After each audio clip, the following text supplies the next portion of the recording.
ever since. Hearing, validating, denying, female voice, female truths. And this is the vicissitude in psychoanalysis and democracy, that we need to hear inconvenient truths. Freud was particularly apt at this point to dismiss the truth of females, the sheer abundance of paternal sexual abuse and the reports that now we have learned the many men of patriarchy to follow. But he dismissed her body's speech. Nonetheless, it's because the part of him that was able to listen and learn and co-construct the fundamental rule came to be interested through the fundamental rule in a space between mind and body, that's where the action took place. That's where the magic of language and the paradoxes of freedom took place. So, going to get more to this. Freud's law, Freud and Anna's law, the fundamental rule. We think again, right? He says, say whatever comes to mind. We forget the constraint. The constraint in Freud's rule was what? It was honesty. He said, don't edit. Say whatever comes to mind. You need to not censor yourself. So we have this initial constraint, the basis for which Philip Reif would later say psychoanalysis is not, and free association is not an ethic for weaklings. He enlisted the moral agency of the speaker. So it's not like when we look at Donald Trump, it's not free speech to say whatever comes to mind exactly. It's to say whatever comes to mind conditioned, right, by truth.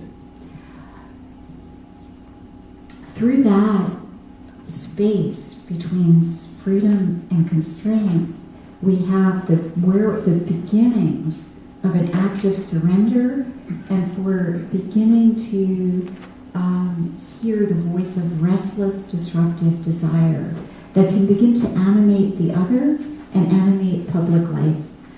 And I want to say that this impulse of desire is what leads us to understand the possibilities for free speech as an ethical, as a voice of collective ethical action. There are other constraints on psychoanalysis' free speech as well. Freud quickly learned that the patient could be invited to speak, but very quickly the patient can't just say whatever comes to mind, not only because of the commitment to honesty, but because the person has to choose words. The person has to abandon the wordless realm of what Bolas calls the maternal order to use language. And we know, and Lacan made a whole lot to do with this, that when we surrender to the realm of language and speech, we are making choices, and we need to abandon a certain idea of freedom, a certain omnipotence and fantasy of freedom. Freud also discovered the next constraint was the constraint of transference. The patient's not free to say whatever they want because we're speaking actually an address to another. And so there's all kinds of limitations on our speech attached to the constraints of relationship and conflict and desire in the transference. And finally, Freud knew and discovered that we're not free to say whatever comes to mind or to make up whatever we wish, because in fact we're accountable to the voice of the unconscious, that our freedom is conditioned, it's overdetermined. We're not nearly as free to speak because our speak is accountable to a voice inside of us that we don't have the freedom to choose. And yet, in our choice to use language, we create ourselves through the use of symbolic speech. But more on that later. So I started to pay attention to this resonance between Freud's no rule, right? The analyst will not make a rule except to encourage the patient to speak freely, and the patient was not to make a rule to inhibit themselves. So this idea that there's no rule became interesting to me, especially as I started to look at the fundamental rule in conjunction with the First Amendment, which says, Congress shall make no law abridging the freedom of speech. Now, so Congress shall make no law. These laws are not to be imposed. They're not they're not totemic laws. They're not prohibitive laws.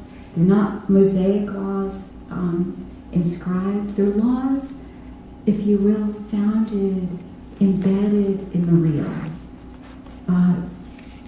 More on that later. So Freud landed upon a rule of no rule that was not lawless, but lawful, but that created a space for the lawlessness, the imperial voice of desire to speak. And yet, Freud only dimly perceived what I'm going to argue is the feminine dimension of this law, of this space. So, looking at the founding fathers, their law, we usually truncate that and talk about free speech. And we leave out the fact that there are 6 clauses in the First Amendment. So, Bert Newborn, one of the legal scholars I've come to love because he writes about Madison's poetry, Madison's music, he links together these 6 foundational ideas. The freedom of speech, the freedom from religion, the freedom of conscience, which is the freedom to exercise religion. It was later, through First Amendment jurisprudence, translated as, it's come to be understood as the freedom of secular conscience. Then freedom of speech, then freedom of the press, which we spoke a bit about over dinner, then freedom of assembly, freedom to petition the government for redress of grievances, and later that became extended to, the freedom of assembly can be extended to the freedom of association, that we can choose whom we associate with, that can't be compelled.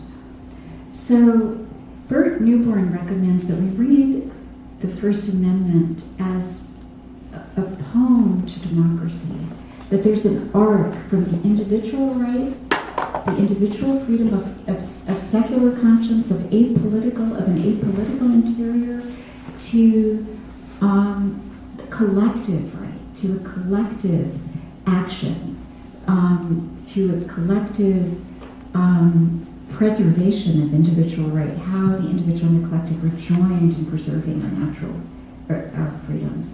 And I think that the brilliance of that is that for psychoanalysts, we can hear that psychoanalysis very much joins these individual and collective ideas, and yet Freud struggled with all of his career, as we do in our psychoanalytic practices and theories, with where the lines are drawn between the individual and the collective. How much liberty, how much individual liberty do we have? Where do the constraints exist?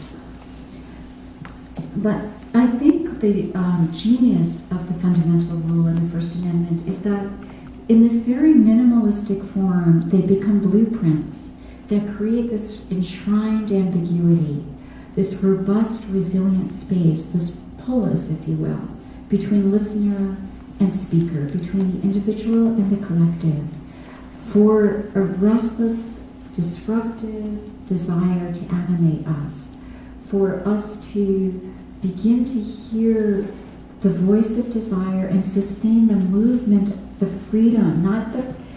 Another way that